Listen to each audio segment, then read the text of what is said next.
or to fix the ANC. And that is what this case is about in truth.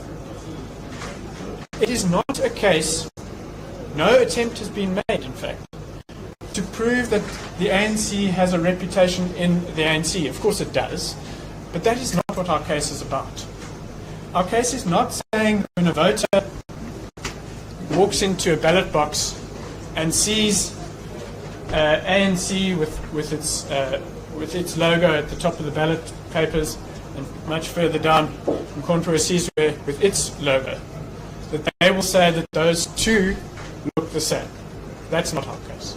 We are not saying that African National Congress sounds like Mdntv. That's not our case. Our case is that Mdntv is historically, indelibly associated with the ANC. And a political party that calls itself Mdntv, simply by doing so, draws a link or an association with the ANC such that they will believe that while they continue to vote for a party called Mdntv, they are in fact voting for the real ANC, or the ANC as they always knew it, or that this party is associated with it. And that is the misrepresentation which we seek to guard against in the passing off action. So there is, your Lordship will have noted that nowhere in the papers is there any direct comparison between ANC and Mdntv. The comparison we draw is, where does the goodwill vest? What is the goodwill that we are seeking to assert or protect by way of this application? And that vests in the name Mdntv. Your Lordship will be required to decide whether the ANC has a proprietary right in that goodwill, and if it does, whether that goodwill is being infringed upon through the actions of the Mdntv as I have described. That's the passing off case.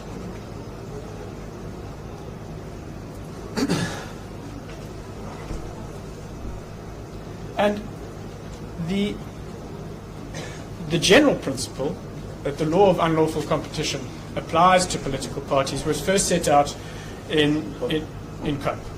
But I don't need to read it to you. It's paragraph 9. Well, I will just do so, just one sentence. Council were rightly, in my view, agreed that the law of unlawful competition applies to political parties. A political party may not employ unlawful means to attract votes.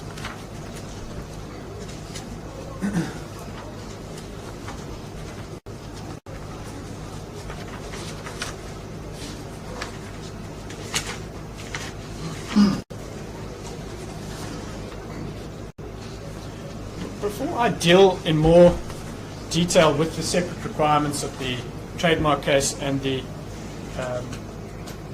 passing off case, I thought it would be useful to set out the history. Now let me make it clear before I do so that none of this really has any bearing at all on the trademark case, because the trademark case is simply, I look at the registered right, I compare it to the alleged infringement, and I decide, are those two confusingly similar? So the history has a very, very limited role to play in the context of the trademark case. My learned friend may no doubt disagree, but certainly that is our submission to your Lordship. You will have seen, my Lord, that a central theme of the Mdntv party's defence is that the name is res nullius. It belongs to no one. And that, of course, begs a question as to why they seek to appropriate it for themselves. And that is, of course, exactly what they seek to do. If your Lordship turns to page 131 of the bundle, paragraph 46,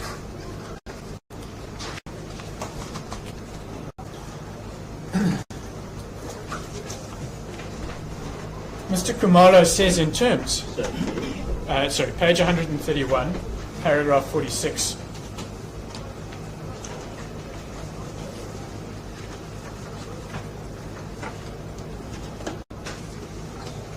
He says, one of the main legal consequences of registration with the IEC, which the MK party has obtained, is that the MK party acquired the exclusive and legally protectable right to use the registered logo, name and symbol. In other words, they now claim an exclusive right in the registered logo, which is a warrior with the spear. The name in contour Sizwe, I'm not sure what the symbol refers to. But it is extraordinary that a party, or a respondent, comes before you and in one breath says that the name in contour Sizwe is res nullius, but in the same breath says they have an exclusive right to use it. So their case is at war with itself. But ultimately that is an aside, because there is no merit in the denial that the goodwill vests in the name in contour Sizwe vests in the ANC. The facts show indisputably that in contour Sizwe is inextricably linked and indelibly associated with the ANC. It was started by the ANC. It was always subject to the oversight and instruction of the ANC, and ultimately, and only recently, disbanded by the ANC. And that is another contradiction which you will see in the MK's papers. They accept and stated repeatedly that the ANC disbanded the MK, I mean the Mkonto Sizwe. But how can they in the same breath claim that the ANC didn't control the MK? If it disbanded it, only the party that controls an organization can disband it. They accept that the ANC disbanded Mkonto Sizwe, but yet they claim, on some basis not entirely clear, that the ANC does not own the goodwill in the Mkonto Sizwe market.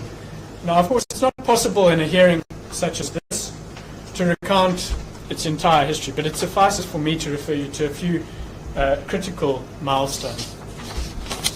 The first, now, if I can ask your Lordship to go to Annexure MK4, which is attached to Mr. Khumalo's affidavit, it's page 191.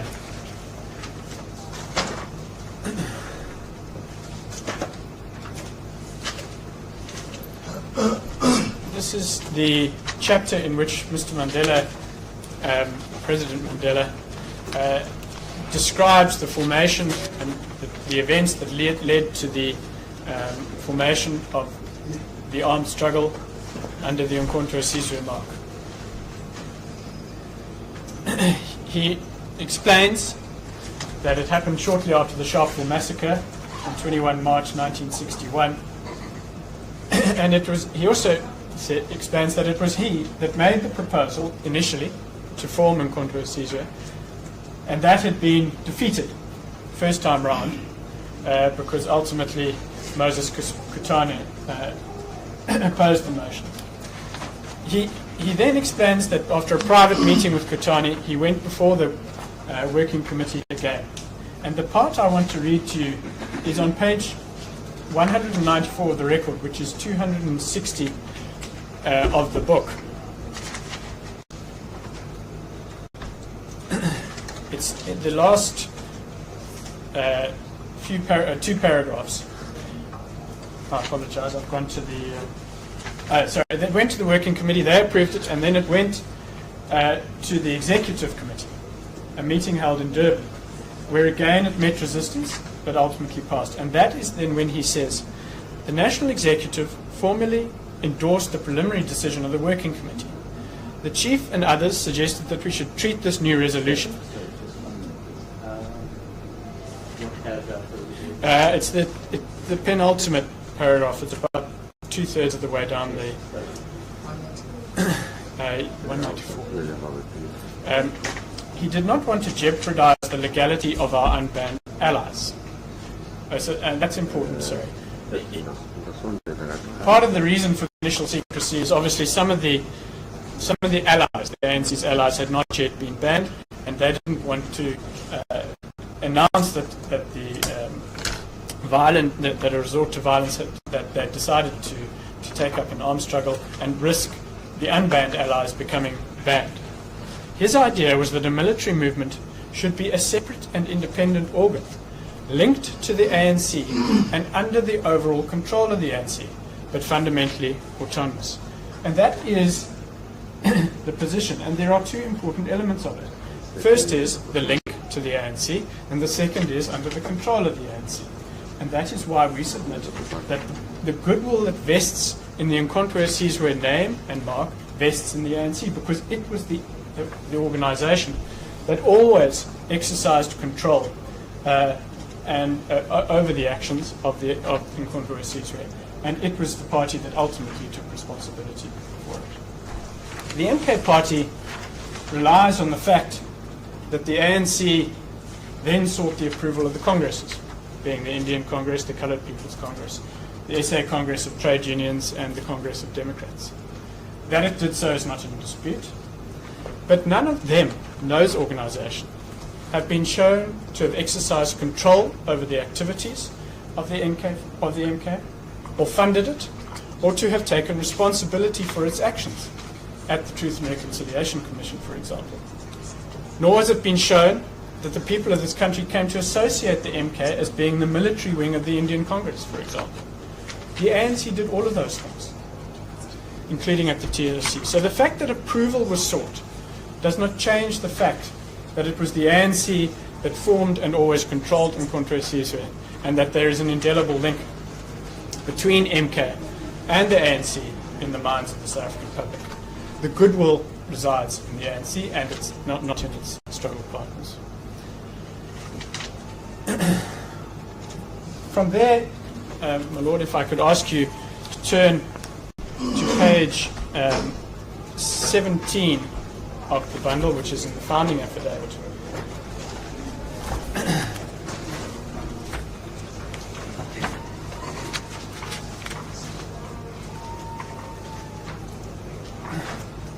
Mr. Mbalula explains in paragraph 36, in view of the...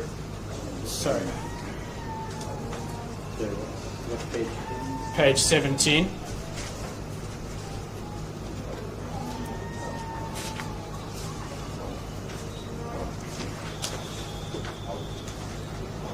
So I say properly in view of the repression and banning at the time, Mandela and Slovo, both members of the ANC, although that is disputed, Mandela was, were given the mandate to set up Nkontwe Sizwe separately from the ANC and its SACP. To further demonstrate that the Nkontwe Sizwe mark belongs to the ANC, Mandela made the following assurance in his statement from the dock.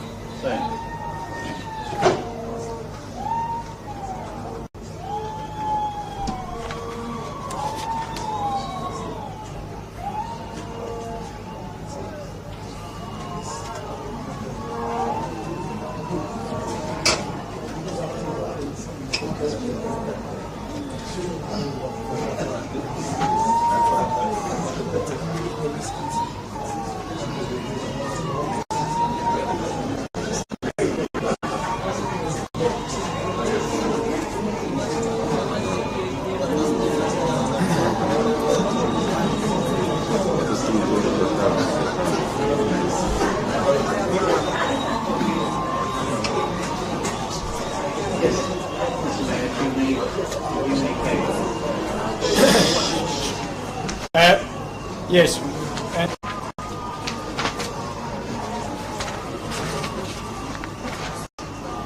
He said, Mr. Mandela said from the dock, I say properly controlled violence because I made it clear that if I formed the organisation, I would at all times subject it to the political guidance of the ANC and would not undertake any different form of activity from that contemplated without the consent of the ANC. And similarly in 37, they talk about, Mr. Mbalula explains the ANC conference in 1962, at which, for the first time, the conference explicitly linked the ANC with Mkonto, calling it the military wing of our struggle. There could be no turning back. So, my Lord, the position is clear. Right from the outset, there was a separate part of the ANC called Nkontwe Sizwe, which was always subject to the guidance and control of the ANC. It is, to use the analogy more recently used by former President Zuma, the Nkontwe Sizwe was a room in the house of the ANC. It always was. It was a separate room, yes, but it was under the control and the guidance, and for that reason, all the goodwill that associates with Nkontwe Sizwe vests in the ANC house.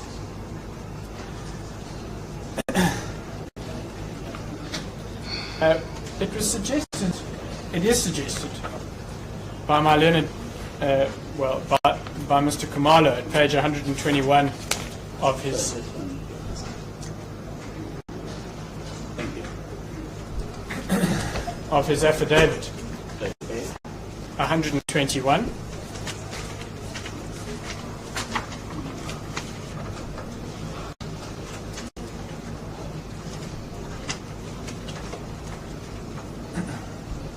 It suggested that during this time, when the ANC was banned, and it was only unbanned in 1990 by the time of the two decisions referred to, what they say is, in the second sentence, the time between the unbanning and the formation of, as well as the actual end of controversies, was relatively negligible to amount to trademark use with the requisite goodwill and or reputation. I'm not exactly sure what that means, but certainly if it is a suggestion that there wasn't substantial use of the mark in controversies between the time of its formation and its unbanning, then we obviously strongly disagree. It amounts to a suggestion that controversies mounted its struggle in secret, away from the public eye, which we all know is not true. In fact, during that time, it's hard to believe that there were many adults that weren't aware of the existence of the Mdntv army during the struggle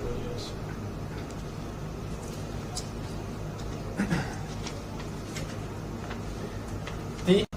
Although the respondent seeks at times to suggest that the ANC has no right in the goodwill that vests in the name, they do make a number of important concessions, and I just wanted to highlight some of those. They say, for example, that it was never, in controversies, it was never the ANC's military wing, it was the struggle's military wing, and they say that the spear was not the spear of the ANC, it was the spear of the nation. But before these legal proceedings started, former President Zuma, in his speech on the 20th of December, if I can ask you, my Lord, to go to page 172. This is President Zuma's address to the nation at the Ipoleng Center in Soweto on the 16th of December 2023. And it was at this speech, during this speech, that he announced that he would be voting for the MK party. And he said at page 175, and this is attached to the respondent's papers, of course, he said in the second paragraph, "I have been a member of the ANC Youth League. I have also been trusted to hold a number of positions throughout the period of my membership. I have also served in the military wing of the ANC in controversies." So that is from the mouth of the former president, who was himself a commander of controversies during his time within the ANC and has personal knowledge of the facts. And he says in terms that controversies was the military wing of the ANC, and it is not therefore clear to me on what basis the party can now come before you and contend otherwise.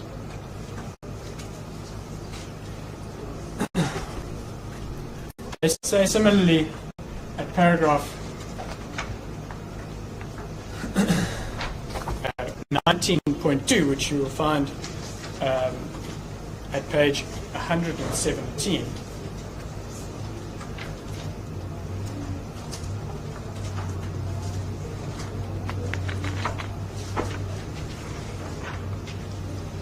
It says, with specific reference to the name, it is common cause that the ANC abandoned the armed struggle in 1991 and subsequently disbanded its Mkhonto Sizwe in December 1993 at a formal ceremony held in Johannesburg. Well, in order to disband Mkhonto Sizwe, its Mkhonto Sizwe, it must have had full control over it, and they seem to accept that. They then go on in paragraph 19.3 to say, to complete the act of abandonment, the ANC formed Mkhonto weSizwe Military Veterans Association, the MKMVA, as a new entity to replace Mkhonto weSizwe, previously associated. Now, I'm going to deal with abandonment in a little more detail later, but how it can be said that an act of abandonment to the goodwill in the name Mkhonto weSizwe takes place when you form an organization with that name included in it, I simply don't follow. It's exactly the opposite. You're not abandoning your goodwill, your rights in the name Mkhonto weSizwe when you form Mkhonto weSizwe Military Veterans Association. You're doing exactly the opposite. You are fortifying your rights. You are increasing your rights because the name continues, now in the form of the Military Veterans Association in a new era, in a new democracy. So it's frankly self-defeating, that statement, on the whole point of abandonment. And then finally, at paragraph 19.16, which is on page 121. Sorry, can you use it up to 10 minutes? You certainly will. So, as I understand it, the abandonment took place because the existence of Mkhonto weSizwe after the introduction of democratic would be inconsistent with the Constitution. So its existence as an army would have been incompatible with our Constitution. Indeed. So, but that's a so demilitarization is obviously fundamentally different to giving up goodwill which vests in the name. There are two. Goodwill is about reputation. It is about what members of the public associate with you. It is, for example, you might have an advert, a very famous advert for Volkswagen from the 1980s. It may have haven't been flighted from, we all remember the Combi advert. It may not have been flighted for 30 years. But there is still goodwill that vests in Volkswagen amongst those people that remember that advert. Goodwill doesn't disappear overnight simply because the MK can no longer fight a military struggle. To the contrary, the goodwill remains vested in the ANC because it is that military struggle is associated with the ANC and is still associated with the ANC. Well, I was going to refer you to Webster and Page, paragraph 5.15, which deals with this question of residual repute. It's Webster and Pages. I'm not sure that the actual paragraph in the book is, but it's just one sentence. It says it's paragraph 5.15. I use the online version. I will get you a page number. I know my junior has the physical copy here. And it says the goodwill of a business may subsist for some time after the business itself has ceased, and in such case, the use by others of any name attached to such goodwill will be restrained during that period. It's a question of fact and degree at what point the goodwill can be said to have ceased to exist. And our case is twofold. Firstly, the ANC may have demilitarized Mkhonto weSizwe in 1994, but it never stopped using the name Mkhonto weSizwe. In fact, it formed the organization, and I've read it to you from the respondents' papers, Mkhonto weSizwe Military Veterans Association, with the result that there was continued use of the name and brand Mkhonto weSizwe in this country until relatively recently. I think it was 2017 that the Military Veterans Association was ultimately disbanded. So it remains a famous trademark in this country, a famous brand, and the goodwill in it resides in the ANC. That's point one.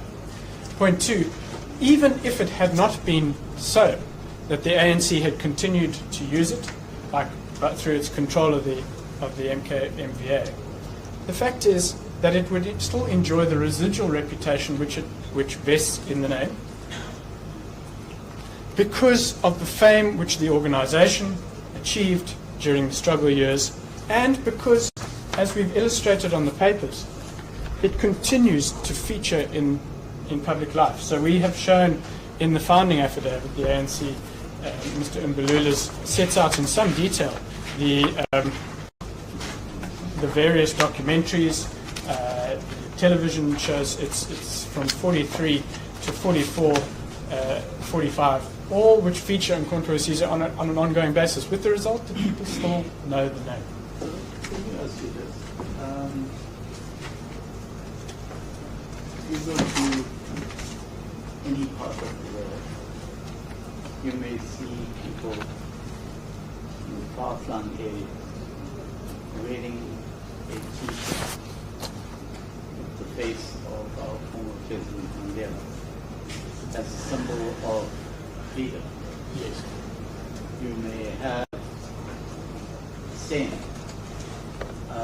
with somebody wearing a T-shirt with the face of Che Guevara.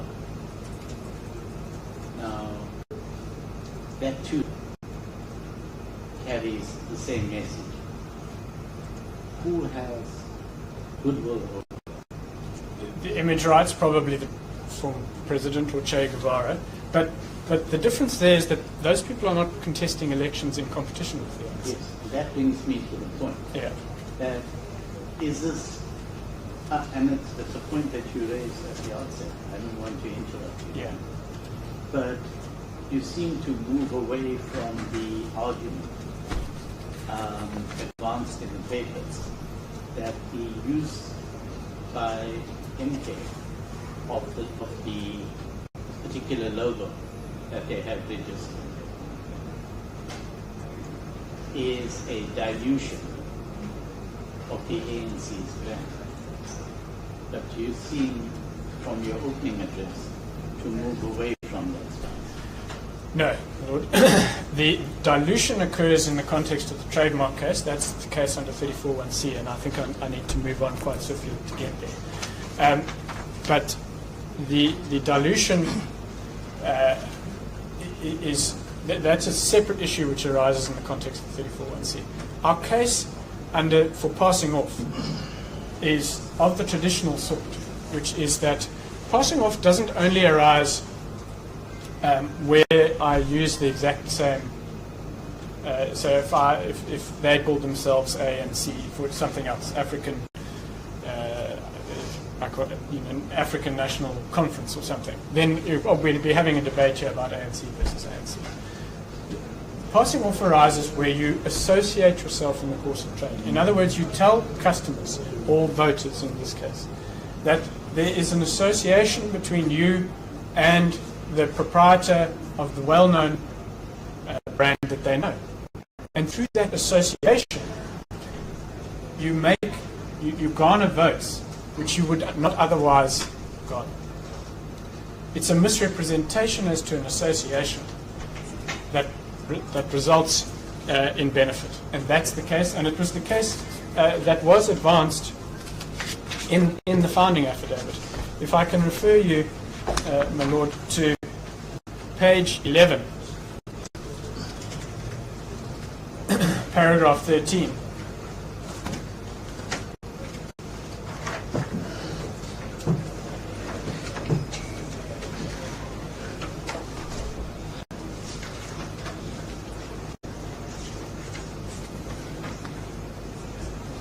It says, this is Mr. Mbulula, on 26 December 2023, Dolani Kumalo, that's one of the founders of the MK party, stated that his party, or maybe their founder, stated that his party and the ANC's Mkhonto Sizwe are all under one Mkhonto. While I'm not clear as to the meaning of this Mkhonto he's referring to, I can confirm that the ANC's Mkhonto Sizwe has no relation and or connection with the first respondent. To suggest that they are under one Mkhonto is a blatant lie. The video of Kumalo addressing members of the public is attached. And then similarly in 14, on 30th of December, addressing a crowd of supporters, Zuma stated that he has not left the ANC But the first respondent, his party, is one of the rooms within the ANC, which he will use to save the ANC. That's the association. That's the case. So those are the utterances as opposed to any passing of use of the logo. But it's all part of the same strategy. So the use of the logo, that is why they tell you in terms why they've adopted the logo. You just need to read into it. They're telling you, I've adopted the logo and the trademark so that I will tell consumers at the ballot box that my party is one of the rooms within the ANC. They draw an association with the ANC, which we say is unlawful and amounts to a misrepresentation and therefore passing off.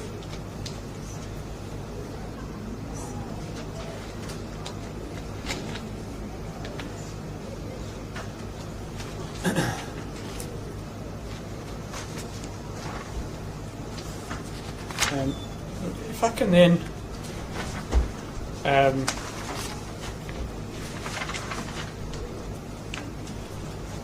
I think I'll hear my learned friend on Joinder and respond to him in reply. I just want to go on to the trademark case.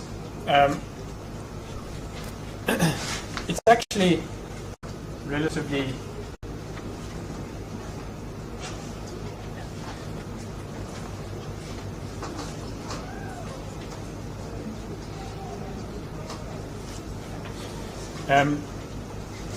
the trademark case is relatively straightforward. It's brought in terms of section 34(1)A and 34(1)C. That's at page 9. Yes.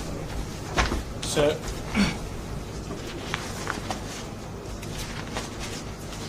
section 34(1)A provides that the proprietor of a registered trademark can prevent the use by any other third party or by a third party of a mark which is identical to or so similar to the registered mark and which is used in relation to the same services, such as to be likely to give rise to deception or confusion.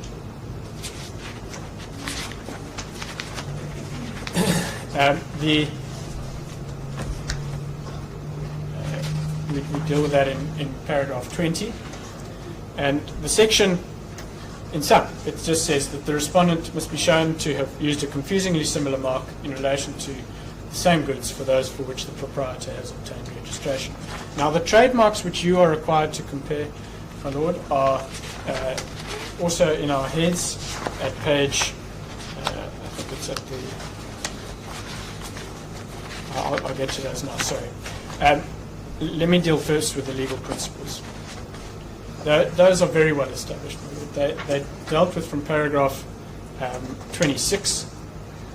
And what it requires you to do is compare the two marks. So that's the mark as registered with the mark which is being used. You must compare the way they look,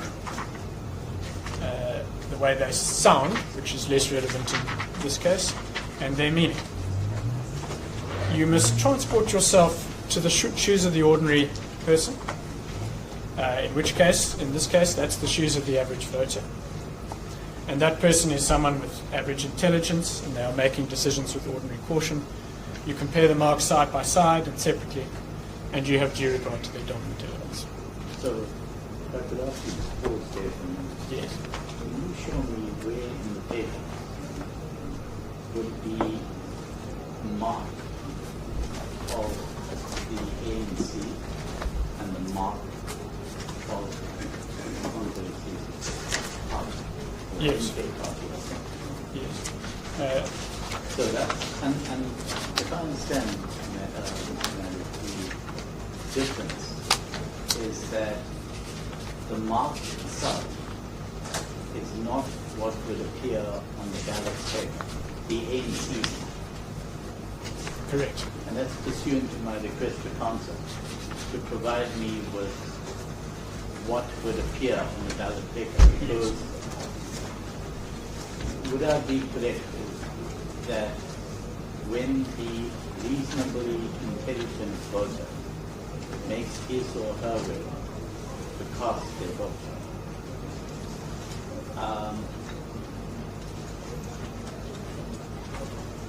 it's done within the confines of the booth where nobody else is present. It's done in an atmosphere where you reflect on the choices in front of you. And to the extent that there is any confusion, that has to be something which emerges from what you see in front of you. I disagree. Because parties campaign for 4 or 5 months for a reason. The entire campaign trail is about the education of voters. The confusion and deception is going to arise long before they get into the ballot box. It is already arising. It is arising through speeches and utterances and use of this mark, which is telling consumers that when they see this mark, the one that you will see on page 41 of the papers, when they see that mark in the ballot box and they put their tick next to it or cross, that will be a vote for one of the rooms of the ANC. No, but if I understand the case that you now advance, or the case that you advance, the confusion which you seek to avoid is not that which will happen on the 29th of May. Is that what you say? Well, that will be the culmination of it.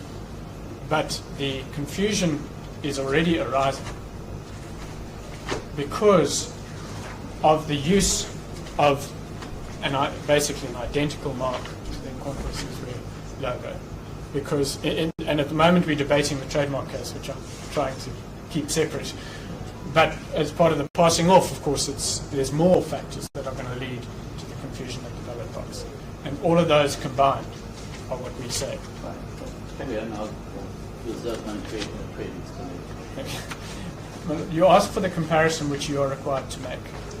It's on page 40, is the registered trademark.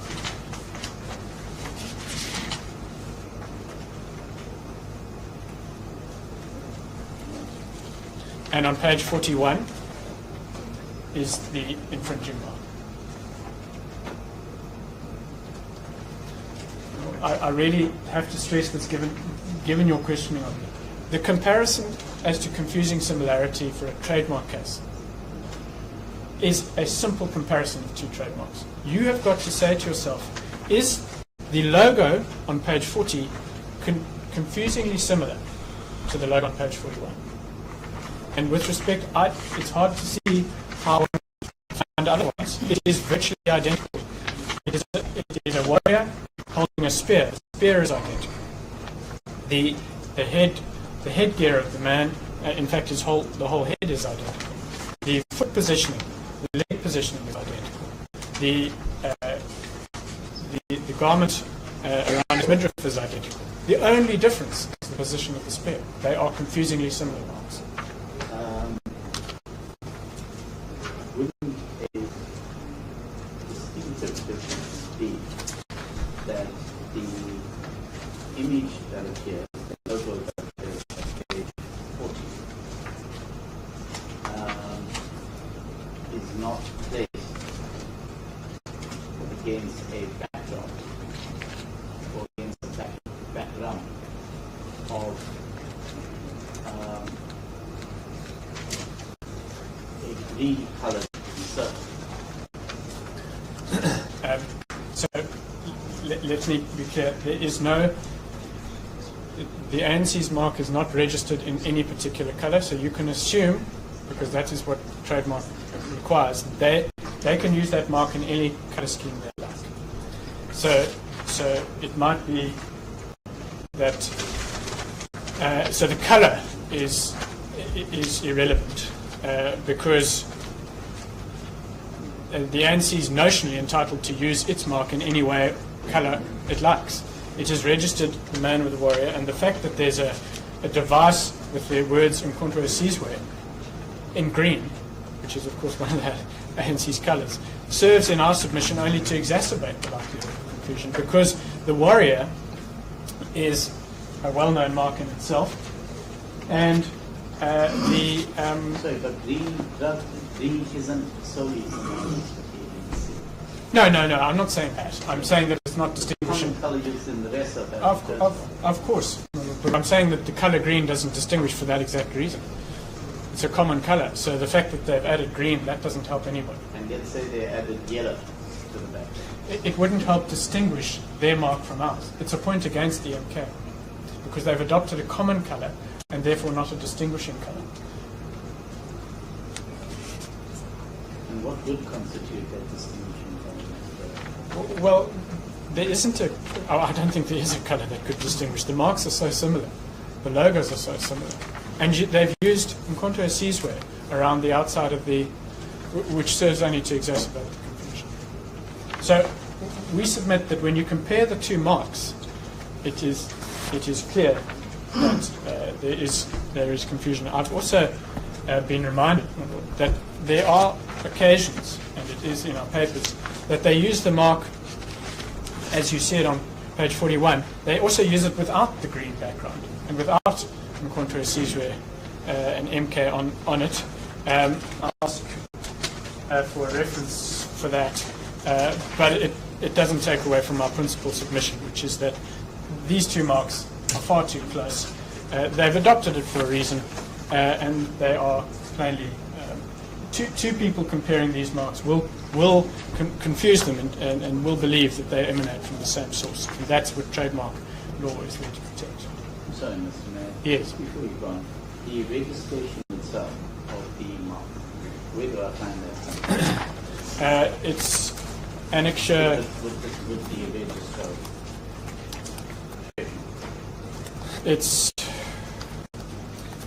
It's annexure FA5, page 73.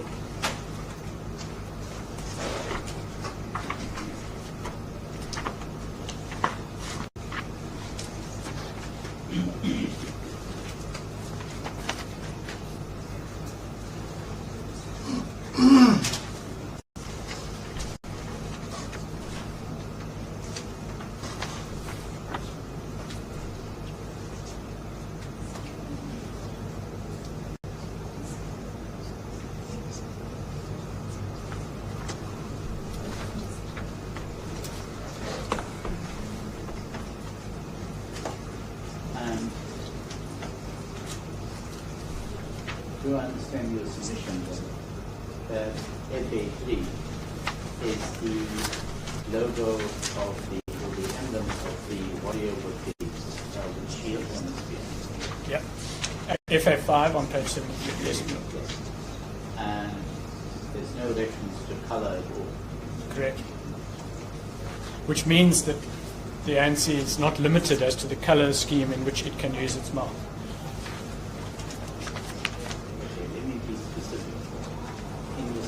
Which it uses the mark of the warrior or the shield or the background. It can use, it could equally adopt a shield in the background. There would be it would still be using its mark. Yes, but its mark is restricted to the figure. Yes, that's its exclusive right. And the addition, we say, of a green-coloured ring around it with Mkonto Sizwe does nothing to distinguish from the registered mark.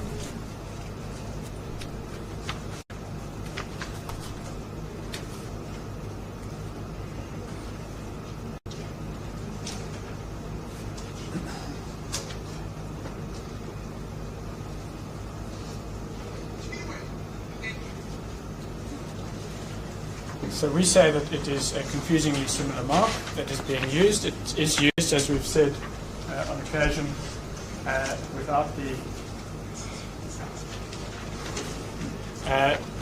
so, my Lord, the reference at page 50 of the papers,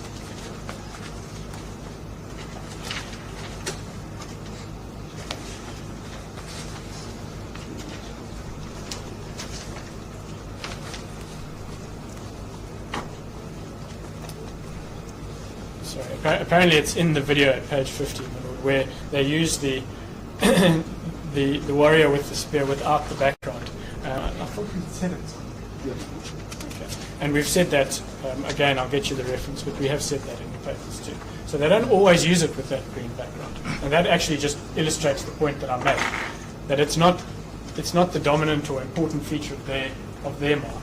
What's important for them is the warrior that looks identical to the Mdntv warrior that was used for many, many years.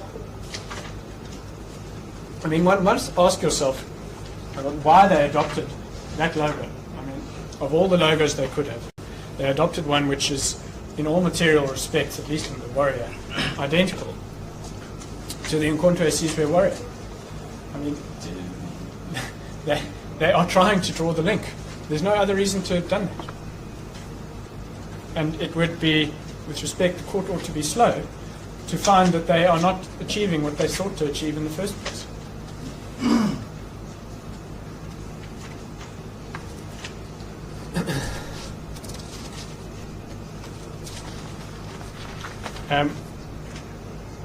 Then insofar as the services are concerned, my Lord, we deal with this in paragraph 21 of our heads of argument. The mark is registered for a variety of services in class 41. It is registered for what is referred to as the class heading. Well, I prepared a short bundle of authorities, just of the ones that are the authorities that I intend to refer to today. Not every authority in our heads. If I could hand that up.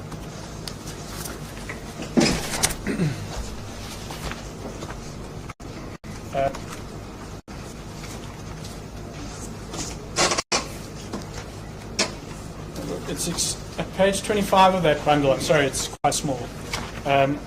It's stapled the other way around. The other one that's stapled. Mine's got marks. Sorry.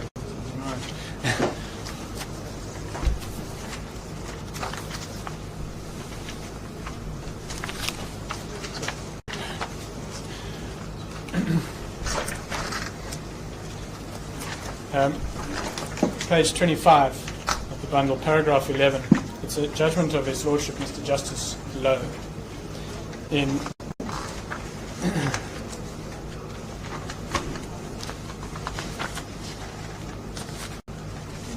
Leonard Dingler versus Afroberg.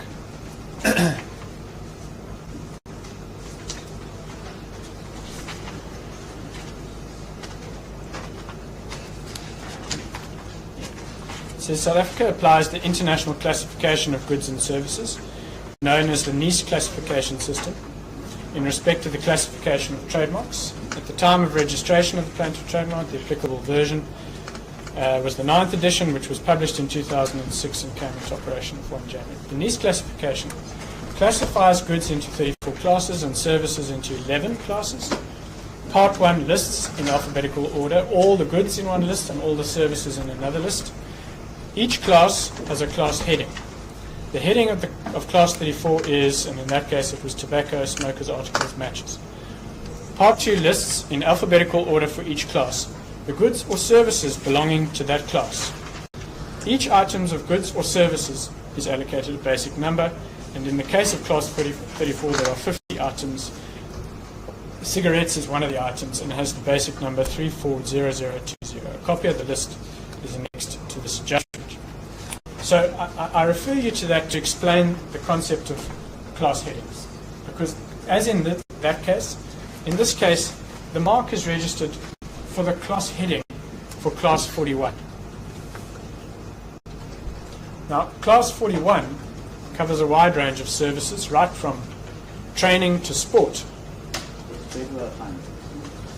It's a regulation attached to the Trademarks Act. It's Regulation 3. Regulation 3 of the regulations published under the Trademarks Act.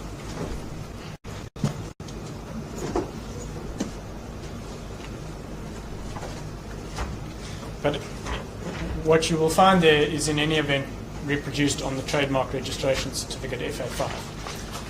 That is the class heading which you will find for class 41. The reason why I asked is that although class 41, at page 73, on the registration reads education, entertainment, cultural activities, including legacy clubs. Your heads go much further, and that's what I'm asking. Yes. Where do I find that itself? It's based on the, as I say, it's a matter of law. Those classifications are attached to the Trademarks Act's Schedule 3. And as to the meaning of this particular goods that you referred to, well, those are available from the WIPO website, which is where the list comes from. And we've dealt with them. We've explained, we've given you links, my lord, in our heads as to where those come from.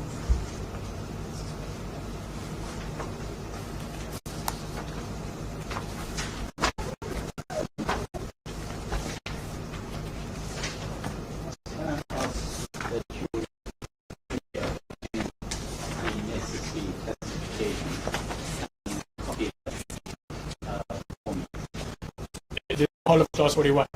Yes. Okay. We have, as I say, given you the links to the specific... I want you to give it to me. I'm not going to look at it on that. Understood. And anyway, we will give that to you. Some of the services include, as we've said in our heads, the arranging of congresses, conferences and symposiums. And political parties do that as a matter of course. They arrange congresses. In fact, a congress is a meeting of political organizations. And it also includes political speech writing, which again, political parties do as a matter of course.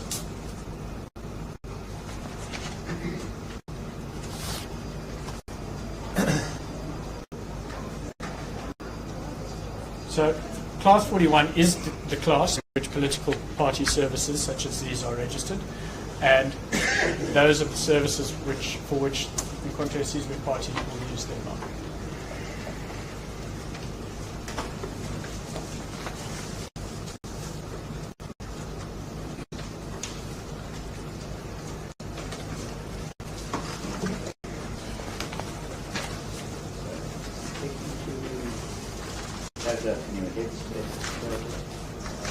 Paragraph 22.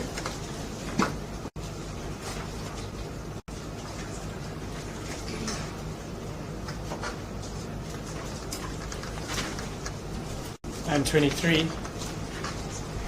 And then 24.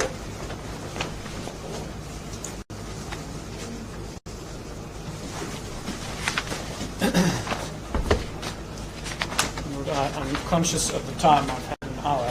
And I still need to give some time to my junior to deal with the points in limine to the extent necessary.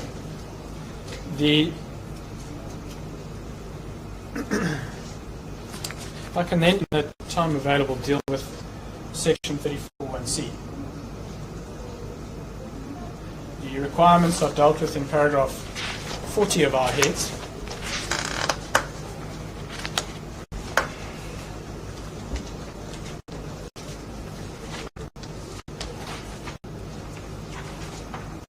If I can ask you to look at page 19, it sets them out. Now, it says the defendant must be shown to use a mark which is identical or similar to the plaintiff's registered mark. Now, similar there is not confusingly similar. There's a difference because you don't actually require confusion or deception under Section 34(1)(c).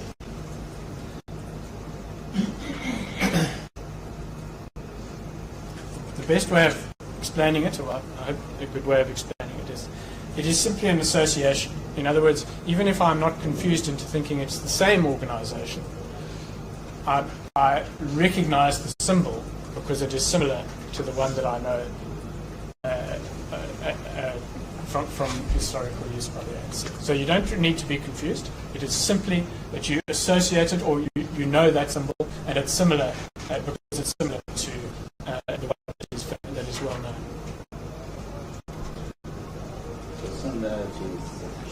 Similarity is sufficient, and we've given you, in our heads, the test, which is at paragraph 42 of our heads from the Salty Cracks decision. It says the test, in my view, is that the likeness in the marks should be easy to recognize, and a connection will be made or a link established between them.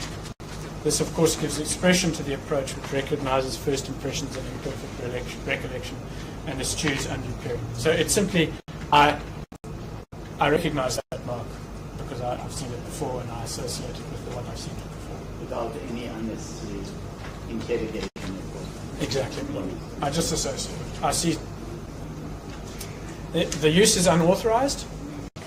That is clearly established here. In the course of trade, would be likely to take unfair advantage or be detrimental to the distinctive character or repute of the plaintiff's registered trademark. And we say this is actually really a very clear case of taking unfair advantage of the reputation which vests in this logo. It's clearly a very well-known logo. It's been used. The evidence is overwhelming. It's been used for decades. And that's why Mkhonto we Sizwe adopted it. The similarity here, I've dealt with that. And insofar as dilution is concerned, if I can ask you to have a look at paragraph 40 of the Cape Cookies decision, which is on page 36.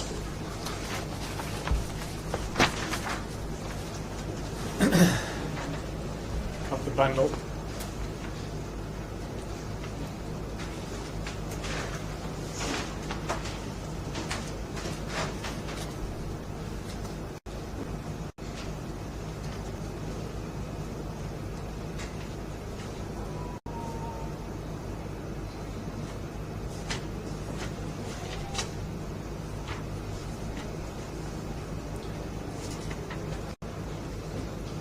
National Brands submitted that Cape Cookies would be likely to take unfair advantage of the power of attraction, the prestige and repute of the Salty Cracks mark.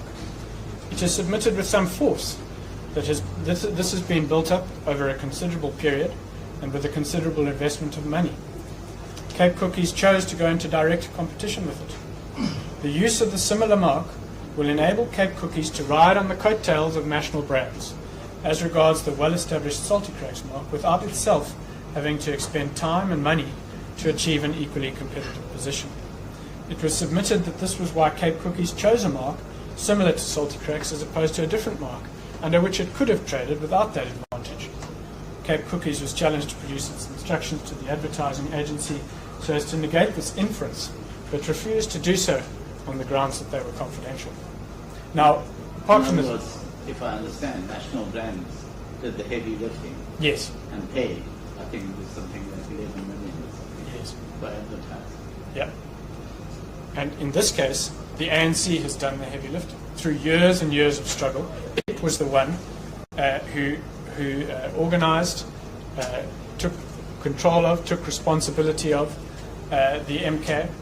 It gave, it doesn't, of course, this is not a case about advertising, but certainly through its efforts and through the efforts of its people, it generated extensive goodwill in the name, in the logo, which is the subject of this trademark, with the result that people came to associate with it. Now, what MK seeks to do is exactly what Cape Cookies seeks to do, which is to ride on the coattails of the ANC's heritage and to ride all the way into Parliament. They don't want to. They don't have their own history or legacy, and so they're riding on the coattails of the ANC's history and legacy in order to achieve the same advantage which the ANC enjoys as a result of its history. And that's where the dilution of the value, the advertising value, the power of attraction, the prestige, the repute that vests in this mark is being diluted.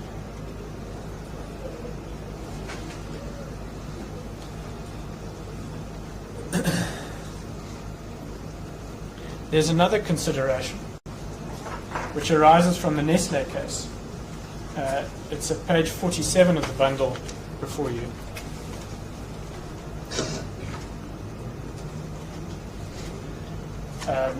paragraph 52. I'm not going to read it to you, my lord, for time constraints. I'm just going to explain page 47, paragraph 52.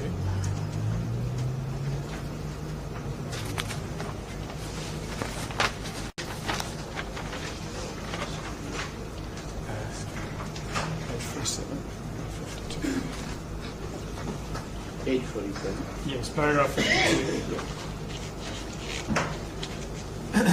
And what the court there found is the unfairness, because that was section 34(1)(c), arises not only on the riding on the coattails, which I've already addressed you, but also in this respect. Consider for a moment that the ANC wished to exploit the goodwill that it enjoys in this logo. Now, if it were to start using its man, its warrior with a spear, it cannot do so without also promoting the MK party. Because it is now using a mark that is so similar that the two will be associated. And so it, in the same way as happened in the Kit Kat case, you are reducing the pulling power, the advertising value of a mark which is famous, which has been made famous by the ANC, and that is taking unfair advantage of the reputation which vests in this trademark. So that's the 34(1)(c) case. Finally,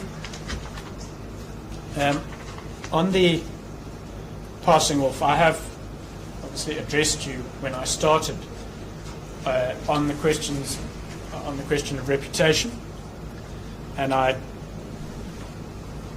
explained really through the history that the ANC enjoys extensive goodwill in Contra Sizwe as a mark. It enjoys extensive goodwill in the logo, and it similarly enjoys extensive goodwill in the shortening of the name MK. There's no real dispute, I'll hear from my learned friend, as to the fact that those are well-known, very well-known marks in this country. The dispute seems to be about who owns the goodwill, and I've addressed you extensively about why it is that the ANC, to the exclusion of all others, owns the goodwill. But I should also make clear that even if you weren't to accept all my submissions on that point, the fact that there may be others, I don't know, the Indian Congress, for example, if it still existed, that may also be able to claim goodwill in Mdntv Sizwe, is no bar to the bringing of a passing off action by the ANC on its own.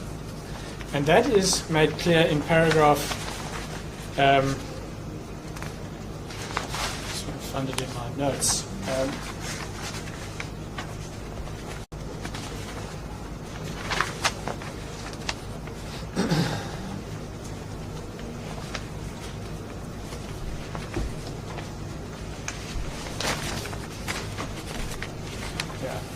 It's paragraph 5.13 of Webster and Page South African Law. Sorry, 15.13.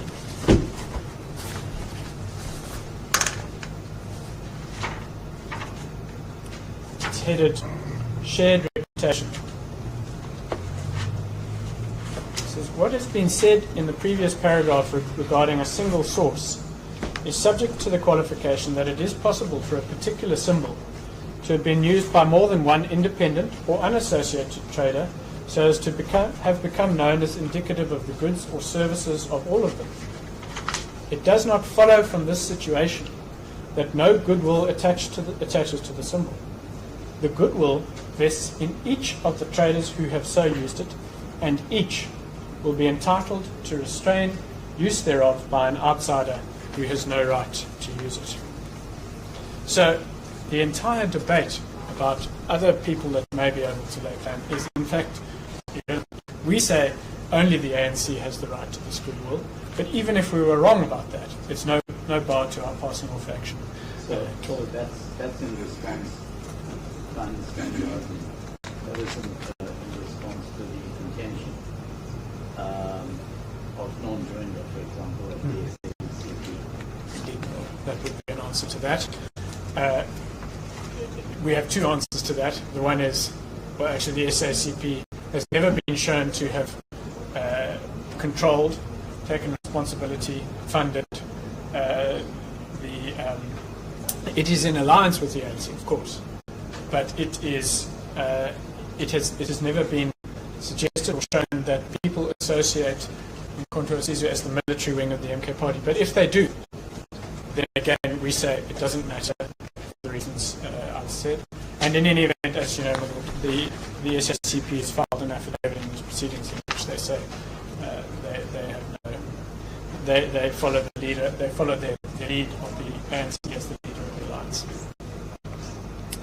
So there are two requirements for passing off. The first is proof of reputation, and we say we have established. I don't think there can be serious questions over it. We have established common law rights, reputation, goodwill in the name Mkhonto we Sizwe, in the name MK.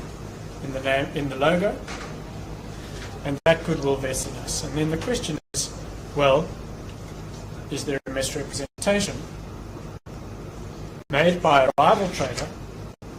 And I just want to go, please, because I think it's obviously critical given the questions that you've posed to me. If I can go to paragraph 55 of our heads on page 24.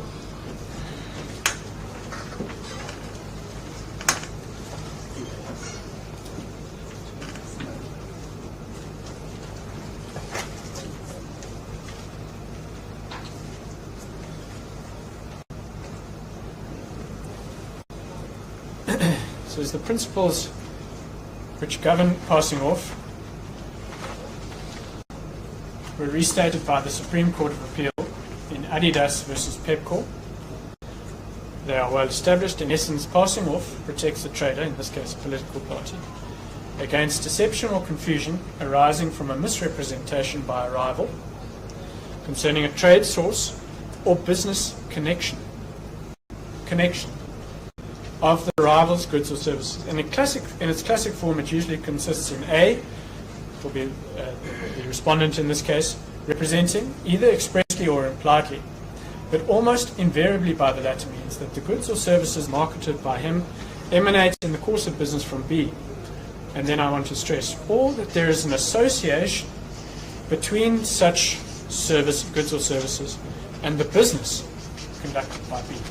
And that last bit is really our case, that there is an association, that the adoption of these, the names and the logos will give rise to an association in the minds of customers, voters, between the provision of the services, the political services by the MK party and the ANC.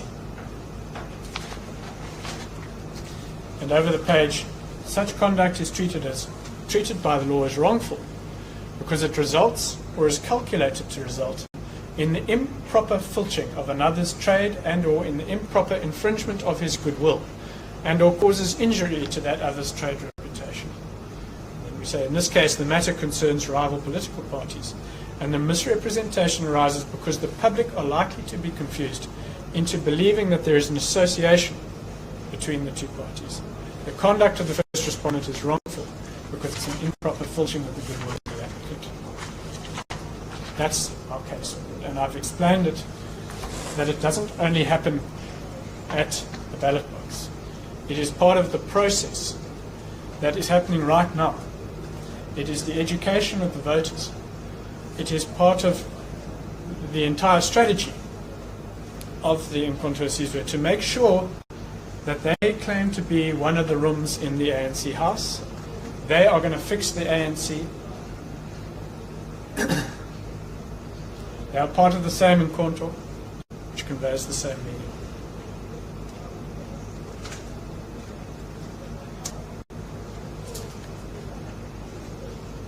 And to convey that message, they use the ANC symbols so as to confuse and deceive voters into believing that there is a connection when in truth there is not.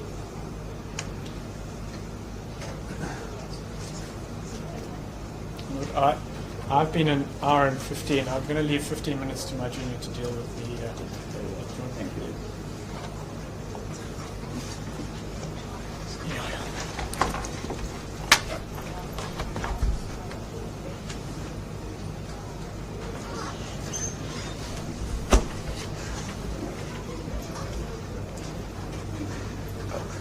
My Lord, in the 15 minutes that I have, I will briefly deal with three preliminary issues. The first is in regards to the jurisdiction. The second, lis pendens and res judicata. And then lastly, I'll deal with the question about whether the ANC has standing to bring this application. Now, His Lordship has been informed that this court doesn't have jurisdiction to deal with the matter, given the fact that it was before the Electoral Court, and it is that court, so it's argued, that has the power to decide this particular dispute.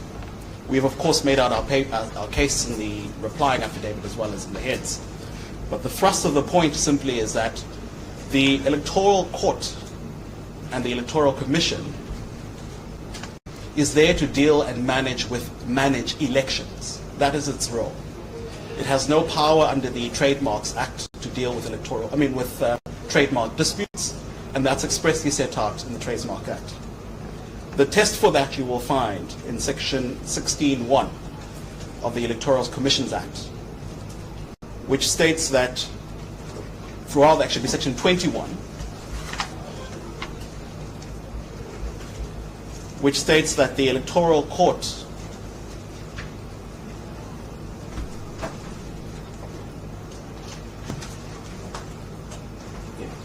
is empowered to review decisions of the Electoral Commission. Now the question becomes, which decisions are those? So you're looking at 21. 21 of the Electoral Commissions Act.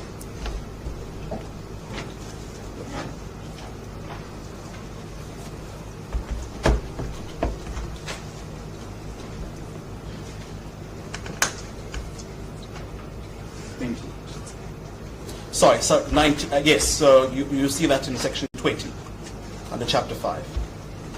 And 21A says the Electoral Court may review any decision of the Commission relating to an electoral matter.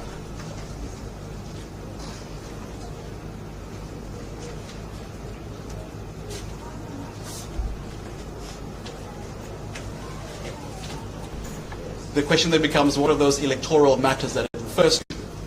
And you will find the answer to that in Sections 15 and 16 of the same Act. Section 15 starts off by saying, I'm sorry.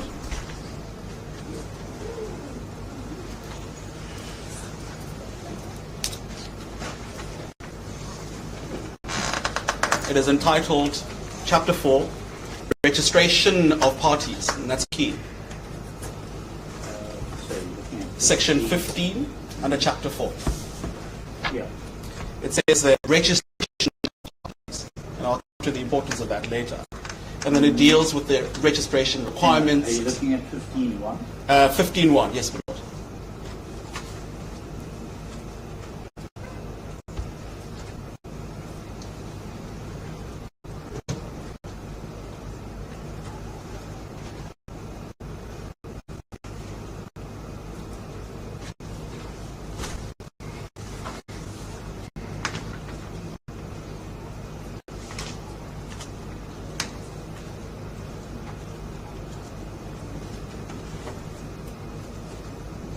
I'm just trying to figure out where you're reading from. The registration. Yes, so it says it's entitled Chapter 4. No, I've got that. Yes. So 15.1. Yes, so it says it's entitled Registration of Parties, and then it reads, the Chief Electoral Officer shall, upon application by a party in the prescribed form, register such party in accordance with this chapter in respect of, and then it sets out what that is. And then you turn to Section 16, because these two have to be read together. And if you go to Section 16, which is entitled Prohibition on Registration of Parties under Certain Circumstances, then it reads that the Chief Electoral Officer may not register a party in terms of Section 15 or 15A if, and here's the impugned provision by MK, a proposed name, abbreviated name, distinguishing mark or symbol mentioned that the application resembles the name, abbreviated name, distinguishing mark, or symbol, as the case may be, of any other registered party to such an extent that it may deceive or confuse voters. So the point we simply make is the assessment made by the Electoral Commission when there's a dispute about a mark only concerns the registration of that party. It does not concern the lawful use of that particular mark by the party.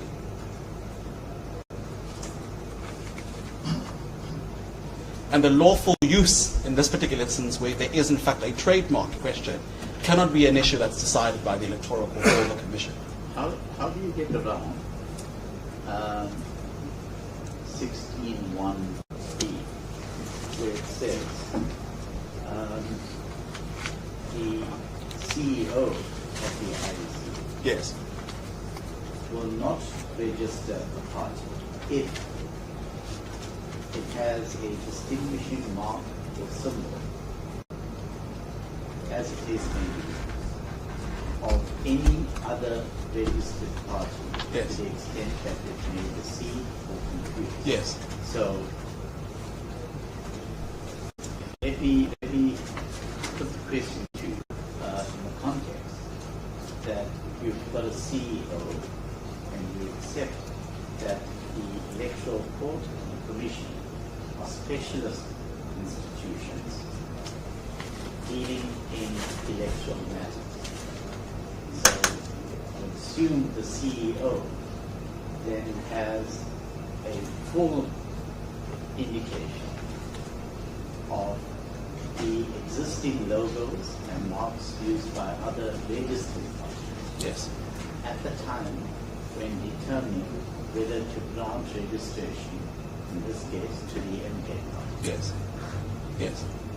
Now, in that context, the CEO decides, I will authorize the use Yes. of the logo. Where does that?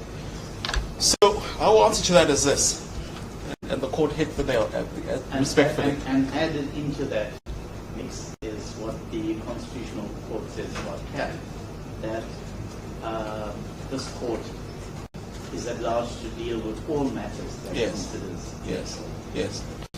Well, so respectfully, we say the court has hit the nail in the head there, because when the CEO sits of the Electoral Commission with a application by a new party to register as a political party, they do what section 16(1)(b) says, which is to compare that particular distinguishing mark with any other registered party. Registered party can only mean a political party in the context of the Electoral Commissions Act. And so, And we know that the ANC was registered well before him. absolutely. So that mark, its registration, Yes. was already before the Yes. IEC. Yes. And where I'm getting at is the exercise carried out by the IEC in granting authorization in the 1516 is to the extent that we authorizing a mark which, in our view, doesn't lead to confusion. Yes, no, but the exercise that they conduct is to look at the mark of another registered political party against the mark of the proposed applicant, to make a decision about whether there's in fact a similarity between these particular marks. But it goes further, and they invite parties to object. Yes, absolutely. But that particular exercise doesn't mean that it considers all the registered trademarks by a party that alleges that they have rights to that. All it is looking at is the logo of the ANC against the logo of Mdntv for the purposes of registration. But what it doesn't do is look at the trademark register and compare every logo there is under the sun with that which is being applied for. And if I understand your argument correctly, they would look, what concerns the IAC is what would be on the ballot, on the ballot sheet, or on any other mark or symbol of the party? Is it only on the ballot sheet? Only the mark of a registered political party. Because its function is only to decide whether this party should be registered or not. It doesn't decide whether this is a lawful use of a trademark. That's not its function. Isn't it? And I'm raising this with you because you probably want to deal with it in the trial marriage process.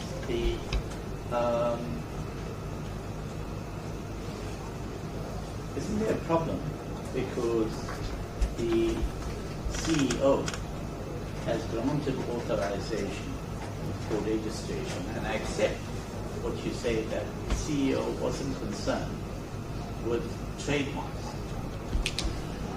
and any registered rights flowing from them, or any rights flowing from the registration of the trademark. But to the extent that the CEO has granted the MK party authorization to use that logo, doesn't that constitute a problem? Because until that decision, that's a valid, one must accept that that's a valid decision. It hasn't been a sale. How does that decision, which remains valid, weigh up against what is being sought by through this court? Because effectively, the applicants are asking me to strike down what the CEO of the ANC has authorized the MK party. No, with respect.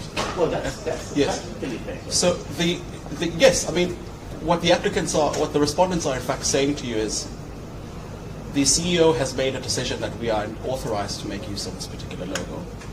If you grant the ANC the relief that they are seeking, the argument is that we would be prevented from being able to contest and to exercise our rights to political rights under Section 19. And that's the argument about lawfulness, etc. But the answer is no, because in fact the statute itself caters for such a situation. What it says in Section 16A is that it permits a party to change its name, logo, or abbreviated name. You'll see that in 16A of the Act. So it's 16A. Big A.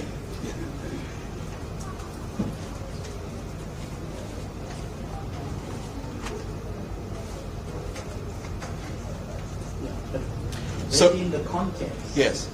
of the preceding section, Yes. 16A assumes an objection from another political party to the use of that name. And in that context, you're then permitted to go back and revisit the name that you may have given to your party. No, I mean, yes, it would have to be, but it would have to also, what it also in fact means is that if the court were to be with us, that there is in fact a violation of the trademark, or that we've made out a case in passing off, the remedy for MK is not that they would be stopped from being able to contest the elections. They have to change their name. That have to change their name. Because we say that is a violation of the Trademark Act, which the Electoral Court doesn't have jurisdiction to deal with. Someone's splitting hairs. Respectfully, no.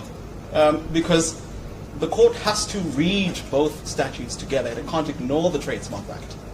Because the nub of the argument, if you were to take MK's argument to its logical conclusion, it means that for as long as you are a registered political party, you have carte blanche to use whatever trademark there is under the sun.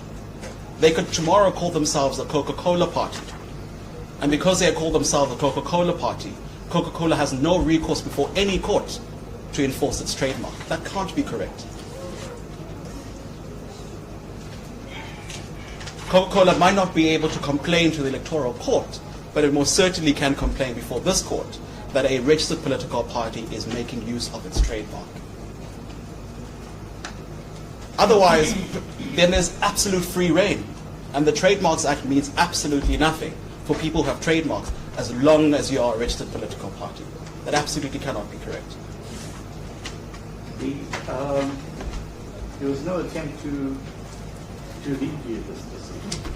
There was, And that review, as I understand, came to an end on the 24th of November. And the answer from the Electoral Commission was that the ANC didn't object and therefore had no standing to complain about the logo.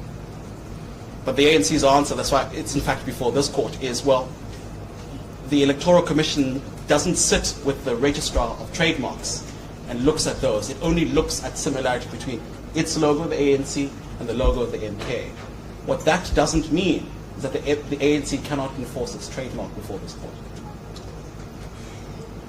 What it does mean is that the logo of the ANC is not a logo which would, in relation to the logo used by MK, is that it would not deceive or confuse voters. Yes, and that's not the case we make out. Yes. So, and that's why you will find nowhere in the papers a comparison between the ANC logo on the one hand and the MK logo on the other. I think my leader has taken you through the arguments there. And so that's all that the inquiry is before the Electoral Court. So the comparison then is not between the logo of the ANC, but rather the trademark of the ANC. Absolutely. And the logo of the MK. Absolutely. Yes. And that's the case that this court is here to decide.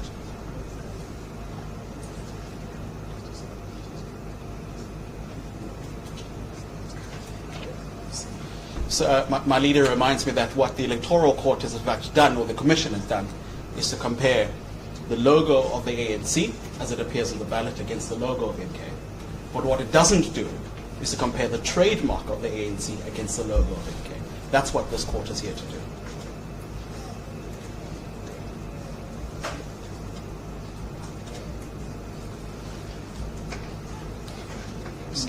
Lord, I've exhausted most of the first argument I was going to make, and I'm grateful for the questions.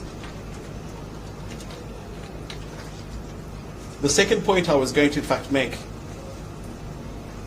is there's been reference, you would have seen that in MK's heads, to Makanya from the Supreme Court of Appeal. Now, it says, and this is on the question of jurisdiction, in general, the high courts thus exercise the original authority of the state to resolve all disputes of any kind that are capable of being resolved by resort to law unless that authority has been assigned to another court. And that's the debate here about whether the Electoral Court has that authority. When a high court resolves a contractual claim, it exercises original jurisdiction. When it considers a claim for the enforcement of a constitutional right, it exercises that original jurisdiction. So too, when it enforces a statutory right, which is what we say we have here. But the state might also create specialist courts to resolve disputes of a particular kind. Generally, those disputes concerning the infringement of rights that are created by the particular statute, by particular statute that creates the specialist court. When a statute confers judicial power, and this is what we want to underscore, this is now paragraph 25 of my comment. When a statute confers judicial power upon a specialist court, it does so in one of two ways. It will do so by either conferring power on the specialist court and simultaneously excluding the ordinary power of the high court in such cases. That's when it does it as exclusive jurisdiction. Or it will do so by conferring power on the specialist court without excluding the ordinary power of the high court. Which eventually has concurrent jurisdiction. In which the court has concurrent jurisdiction. And so what we say about that is, one, you will find nowhere in the Electoral Act or the Electoral Commissions Act where the exclusion of this court in respect of jurisdiction is made. Nowhere. The second is, if there was in fact such an exclusion in the Act, it would have to be stated so expressly. And we rely for that proposition on the judgment of the Constitutional Court in Competition Commission versus Group 5, in paragraph 45, where the court says if the High Court's jurisdiction is to be excluded, it has to be stated so expressly.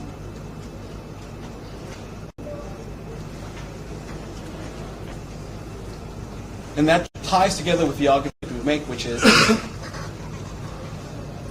that the Electoral Court was not created to deal with disputes related to the Trademarks Act.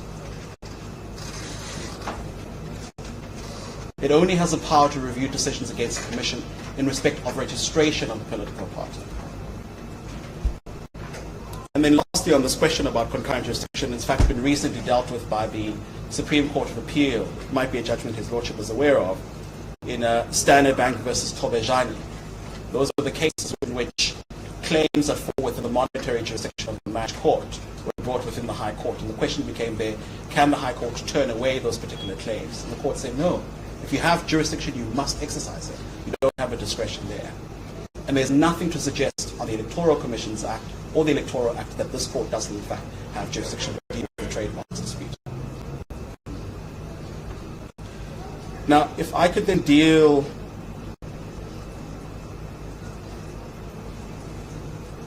with the issue regarding res judicata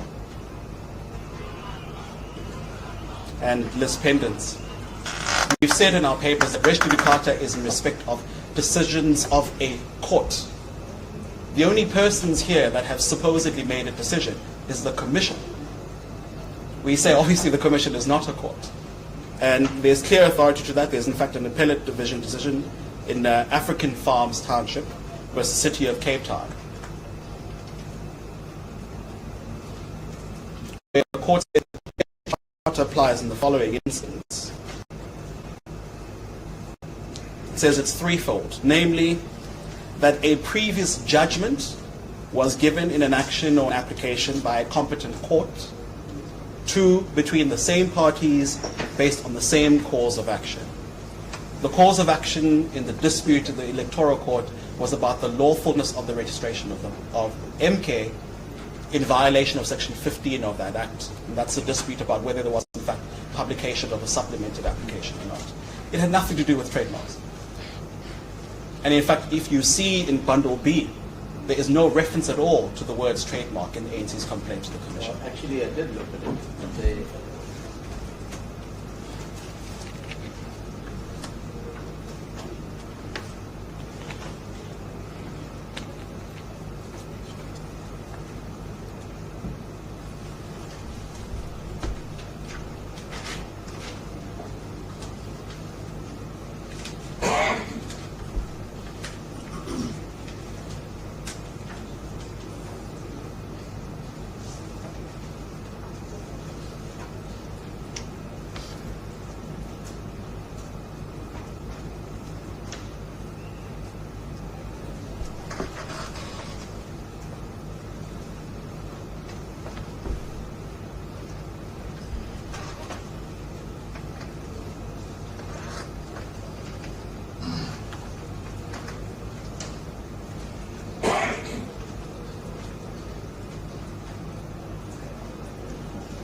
These are your papers in Bundle B, Mr. Ramaphosa. Yes. The simple point I was simply making is that you will find nowhere in those papers an allegation of a trademark infringement. But there is obviously reference to the logo. There is, yes. But again, it goes back to the earlier debate we had. That exercise is not a test against the trademark. It's a test against the registered mark of the ANC on the ballot.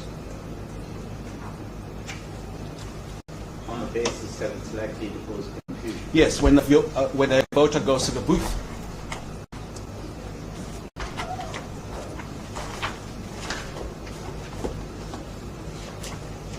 I did tell you that I went through the papers and I found that the word trademark is mentioned at page 22 of Bundle B.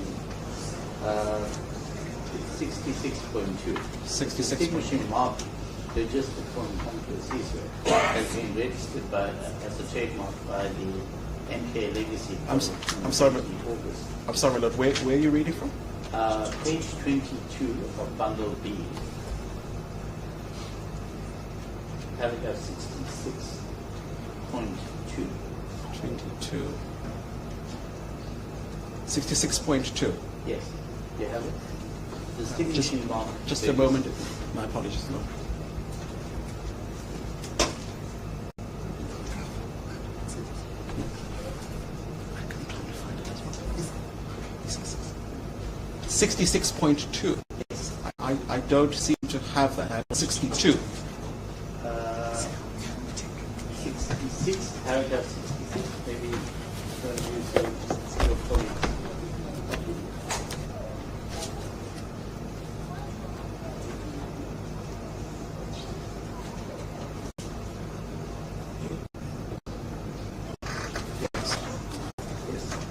That's a paragraph that I Yes. as No. reference to the trademark. I accept that it's not squarely before the Commission, but it nonetheless is mentioned. Yes, I mean, I'm happy to accept that. The simple point is the Commission didn't decide the dispute in relation to the trademark. It might have been mentioned as way of background, but to simply say that the Commission was asked to decide the trademark dispute is simply not true. Lord, I'm mindful of time, and the Court has been very generous with me. If I could simply wrap up. I've made the point about res judicata. It's very clear in our law. It has to be a decision by a court. There's no court decision on this issue. And it wasn't an issue that was lis pendens before the Electoral Court, again, because the court was not called to decide whether the MK logo violates the trademark of the ANC. It was about whether MK was lawfully registered in terms of Section 15. And then lastly, on this question about standing, we make only 2 points. The first is that there's no application brought before you to declare the assignment made by by the legacy projects to the ANC to be declared unconstitutional or contrary to laws. Nowhere there. The second is, it seems a thrust of the complaint, and you will find that in MK's answering affidavit at page 130 of the papers, paragraphs 43 and 44. His Lordship need not go there, but it's just for noting. They say the assignment was not accompanied by a bona fide intention to transfer rights, but an ulterior purpose. The courts cannot give legal recognition to the said agreement, which is also in violation, in that the true name and purpose of the agreement is not the legitimate transfer of rights, but to defeat political rights. So it seems that they say that there's some mystery or ulterior motive. His Lordship knows ulterior motive is not a ground upon which you declare an assignment to be, or a contract to be unlawful. In any event, there's a motion proceedings. Yes. Equivalent to me making a determination on fraud. Yes. Motion proceedings. Yes. Yes. No, I appreciate that intervention of His Lordship. That's really the thrust of the point. You don't have that before you. The case is not in fact made out. In any event, to the extent that it is in fact made out, ulterior motive is not a basis upon which you strike down the contract. The test is set out clearly in Vidica and Barkes and in all of those judgments of the Constitutional Court. Lord, unless there are any specific questions which we'll probably have to deal with in reply, those are my submissions. Take the adjournment at this stage. All right.